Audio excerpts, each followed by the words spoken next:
Hello! Hi friends. Welcome back to Shannu vlogs and tips. నేనైతే చాలా బాగున్నాను. మీరెలా ఉన్నారో కామెంట్ సెక్షన్‌లో కామెంట్ చేయండి. ముందుగా ఈరోజు మాఘ పౌర్ణమి కదండీ! మాఘ పౌర్ణమి అందరికీ ఈరోజు మన హిందూ ధర్మంలో చాలా పవిత్రమైన రోజండి. సో, ఈరోజైతే విష్ణుమూర్తి వారి ఈ మాఘ పౌర్ణమి యొక్క కథ అయితే మనందరం తెలుసుకుందామండి. అనగా మాఘ పౌర్ణమి హిందూ ధర్మంలో పవిత్రమైన రోజుగా పరిగణించబడుతుందండి. ఈ రోజున అందరూ గంగా స్నానం, దాన ధర్మాలు, పూజలు, వ్రతాలు విశేష ఫలితాలను ఇస్తాయని పురాణాలైతే మనకి చెబుతున్నాయండి. ఈ మాఘ పౌర్ణమికి సంబంధించిన ఒక పవిత్రమైన కథ అయితే ప్రాచుర్యంలో ఉంది. మాఘ పౌర్ణమి యొక్క మహత్యం ఏమిటంటే, పూర్వకాలంలో భద్రతపురం అనే రాజ్యంలో సుశీలుడు అనే బ్రాహ్మణుడు తన భార్యతో సహజీవించేవాడండి. అతడు ధర్మనిష్ఠుడు, కానీ దరిద్రములో కూరుకుపోయాడు.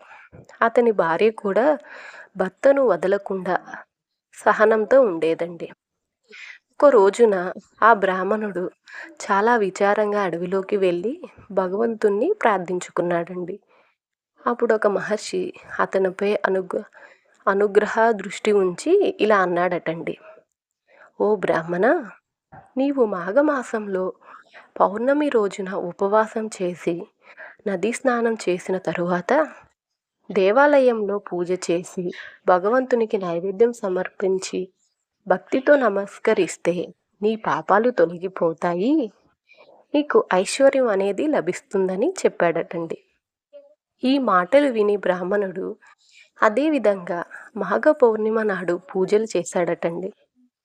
దాని ఫలితంగా అతని దుస్థితి తొలగిపోయి సంపద, ఆరోగ్యం, ఆయుష్షు, భక్తి అయితే లభించాయటండి. ఈ విధంగా మాఘ పౌర్ణమి వ్రతం చేసేవారికి పాప విమోచనం, సుఖ సంతోషాలు, ఐశ్వర్యం లభిస్తాయని పురాణాలైతే మనకి చెబుతున్నాయండి. ఈ మాఘ పౌర్ణమి నాడు చేసే ముఖ్య కార్యాలైతే ఏమున్నాయంటే ఇప్పుడు మనమైతే తెలుసుకుందామండి. ముందుగా నదీ స్నానం, ముఖ్యంగా గంగా, గోదావరి, కృష్ణా నదులలో స్నానం చేసి ముక్తిని ఇస్తుందండి. అలానే దాన ధర్మాలు అనగా అన్నదానం, వస్త్రదానం, గోవు దానం విశేష ఫలితాలనైతే ఇస్తాయండి. మనం ఈ రోజున ఏమైనా దానం చేస్తేనండి. వ్రతచారణ ఈరోజు ఉపవాసం చేసి పూజలు చేస్తే విశేషమైన పుణ్యం అయితే లభిస్తుందండి మనకి. అలానే ఈ రోజున దేవాలయ దర్శనం చేసినట్లయితే శివుడు, విష్ణువు, సూర్యభగవానుని పూజలు విశేష ఫలితాలైతే ఇస్తాయండి మనకి. ఈ రోజున మనం దేవాలయంకెళ్ళి సూర్యభగవాన్ని కానీ లేదా విష్ణుమూర్తిని కానీ శివారాధన చేసినట్లయితే చాలా ఫలితం అయితే మనకి దక్కుతుందటండి. అదేవిధంగా ఈ మాఘ పౌర్ణమి అత్యంత పవిత్రమైన రోజు అని మన పురాణాల్లో అయితే చెబుతుందండి. అలానే ఇది పాటించే వారికి సకల శుభాలైతే మనందరికీ దక్కుతుందండి.